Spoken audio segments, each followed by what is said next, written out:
As an engineering design technology major, one of my favorite classes is design for manufacturability. We explore real-world manufacturing methods like CNC machining, forging, casting, injection molding, and additive manufacturing.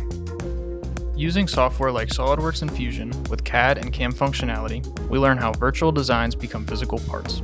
Our instructor says it best: this is where the rubber meets the road. It's a reminder that cool designs on a screen aren't enough. Product designers must understand production realities. A key lesson: just because you can design it does not mean it can be made. This class pushes us to embrace constraints, collaborate across disciplines, and speak the language of production.